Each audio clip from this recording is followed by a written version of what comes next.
Hey there, welcome. My name is Jason, and today the plant I have to share with you is called Phlebodium aureum, also known as the blue star fern. This plant is native to the tropical forest of Central and South America, and it's an epiphyte, so it grows, it uses trees not parasitically, but it uses them to mount themselves to it for a convenient place to live under the canopies of the trees. And as far as the care. This is an amazing plant. You can grow this in almost any office space or room. It really, you don't want to give it direct sunlight, but aside from that, a lot of plants that don't necessarily thrive in lower lit situations, this one does, which is a pretty awesome feature that this plant has. I'll give you a couple pointers on taking care of it so that you can succeed with this as well. But this is a pretty adaptable plant, so this is a good choice if you're looking for something that's adaptable and that can maybe thrive in a spot that doesn't have as much light and you maybe have more difficulty with other house plants. As far as choosing a location, you don't want direct sunlight. I know there's a little bit right here.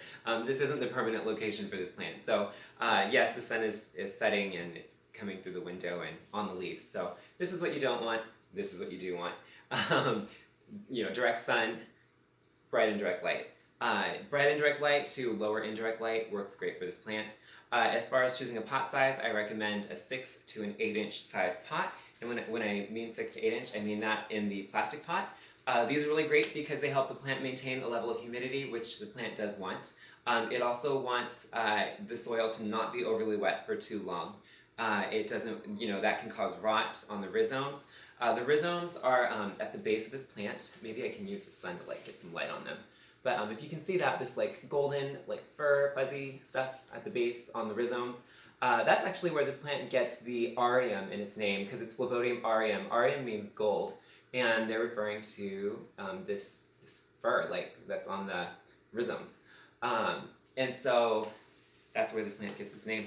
As far as watering, you want to allow the soil to dry out about 50% in between waterings. You don't have to get it perfect. I recommend giving your the pot a lift after you've watered your plant so that you know what the saturated soil feels like, and when you come back, you'll know the difference. And it's just your aim. You don't have to get it perfect. Just don't let the soil be wet from top to bottom constantly, because that is an environment that will increase your probability of rot on the rhizomes. As far as fertilizing, you want to fertilize this spring through fall, but know that this plant is sensitive to over-fertilization. So, dilute your fertilizer, maybe by 50%, and do that spring through fall. You don't need to water this in the winter.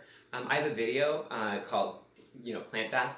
I recommend doing that. Essentially what you're doing is you're rinsing the leaves off outside, and you're also rinsing the root ball through, because a lot of fertilizers and tap water, they have salt components in them, and they deposit that into your potting medium throughout the year, and that builds up, and plants that are more sensitive to it can really benefit from having you just water the soil, let the water drain out, and doing that to get your soil fully rinsed out, 3 to 4 times a year.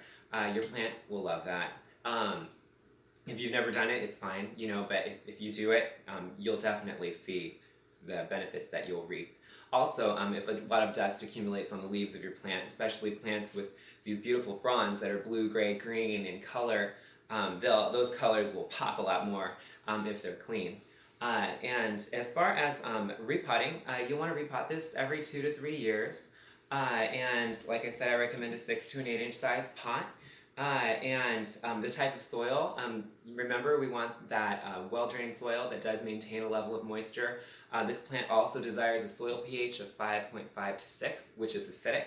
So I recommend you can use 2/3 indoor potting soil to 1/3 succulent soil, or you can use 2/3 African violet soil to 1/3 of a succulent soil potting medium.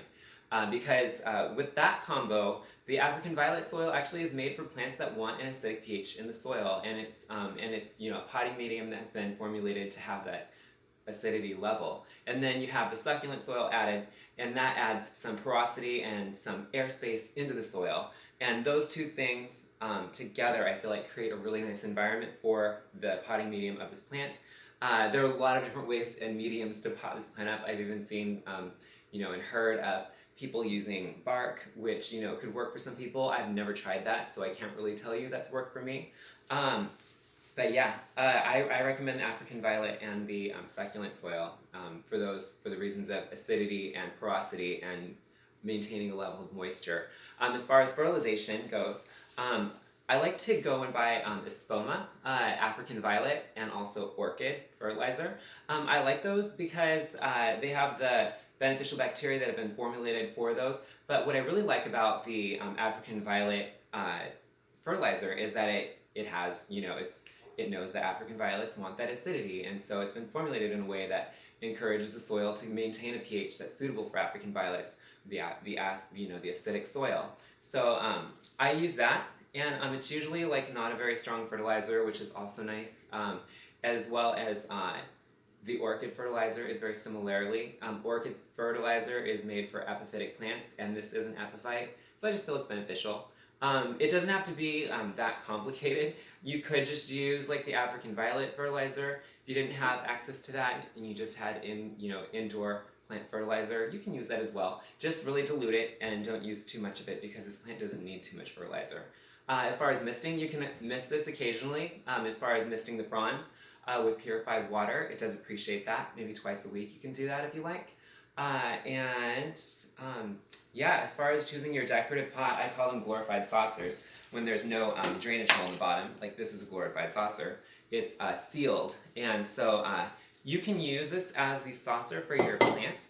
I like to always have a backup, so I have a plastic saucer that I put in case there's ever a crack in this ceramic pot, and then when I water this, it drains into the pot. You can use a decorative pot with a whole drainage in the bottom. Just make sure that if you use a pot like that, that you always have your saucer in there first to catch the water, because you want your plant to drain into the plastic saucer and not onto your dresser or counter. As far as clean air plants go, I have researched that this is a clean air plant. It removes certain gases from the air.